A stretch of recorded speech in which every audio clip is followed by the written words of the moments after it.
We need national leaders like Sadiq Kayem. বিশ্ববিদ্যালয়ে DUCSU election হবে, এক এক বছর এক একজন নির্বাচিত হবে, বাংলাদেশে ছড়িয়ে ছিটিয়ে পড়বে একজাক তরুণ নেতৃত্ব, বাংলাদেশকে চালাবে।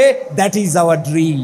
এখন আমরা আর্গুমেন্ট করি কে কোন দল করি, কে কোন মত করি। আমি ঢাকা বিশ্ববিদ্যালয়ের ছাত্রদেরকে বলবো, আরে বাবারে, ভাইরে, বোন রে, তোমার যা মনে চাই তাই করো। এন্ড অফ দ্য ডেতে উই নিড ট্যালেন্টেড পিপল। দেশকে সাজাইতে গেলে অল্প সিলেক্টিভ ওয়েতে কে কোন দল করে, কে কোন মত করে, এইভাবে বাছাই করে যদি আমরা চাকরি দেই, কোনো দিনেই আমরা দেশকে ঠিক করতে পারবো না। কে কোন ধর্মের, নো ম্যাটার কে হিজাব পরে, কে নিকাব পরে, নো ম্যাটার কে কোন পলিটিক্যাল পার্টি করে, নো ম্যাটার কে দেখতে কেমন, only the matter Bangladesh needs efficient and talented people. এখনো ছাত্র সংগঠনের কোথাও কোথাও এমন এক যুক্তিতর্কের আবির্ভাব করেন, মাথার চাইতে শরীরের জুড়েই বুঝি তাদের বেশি। বিশ্ববিদ্যালয়ে তো পেটের জোরের দরকার নাই। এই অপরাজয় বাংলার পাদদেশে কে মুর্দাবাদ আর কে জিন্দাবাদ, সারা দিন রাত এইটা করলে কোন ছেলের মাথা ডেভেলপ করবে? জাতির কি হবে, বাংলাদেশের কি হবে?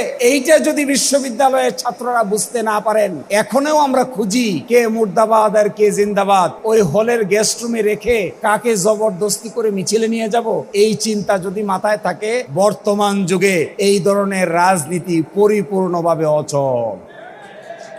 একটাই শুধু আমাদের expectation from you, you are the ultimate dream of the nation. Bangladesh needs talented people. 56 years old, Bangladesh is suffering from leadership crisis in all aspects. Crisis in diplomacy, crisis in intellectual people, crisis in civil bureaucracy, crisis in military bureaucracy, and crisis in each and every sector of the society. You, the younger brothers and sisters, you are the ultimate raw material who can fulfill the intellectual crisis of the nation. বাংলাদেশের জন্য সবচাইতে গুরুত্বপূর্ণ কাজ করার মতো যারা আছে তারা হলো তোমরা। কিন্তু এই দেশ ঠিক করা যাবে না যদি ট্যালেন্টেড অনেস্ট পিপল পাওয়া না যায়।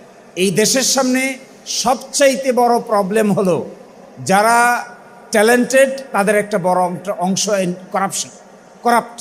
এই করাপশন এবং ট্যালেন্সির একসাথে যেখানে সংযোগ হবে না, সেখানে বাংলাদেশকে নিয়ে মাথা উঁচু করে দাঁড়ানো যাবে না। I am requesting you, we need diplomats. আমি দেখেছি আমাদের দেশের ডিপ্লোম্যাটরা ওয়াশিংটনে যায়, ওয়াশিংটনে গিয়ে ঘুরে ফিরে বিল্ডিং দেখে, সমুদ্রের বাতাস খায়, আর যে কাজে গিয়েছে সেই কাজের খবর নাই। বাতাস খেয়েতে আস্তে করে শপিং করে বাংলাদেশে চলে আসে। আমাদের দেশের ব্যুরোক্রেটসরা যারা বিদেশের সঙ্গে আমাদের নেগোশিয়েট করতে যায়, তারা নেগোসিয়েশন ভালো করে করতে না পারার কারণে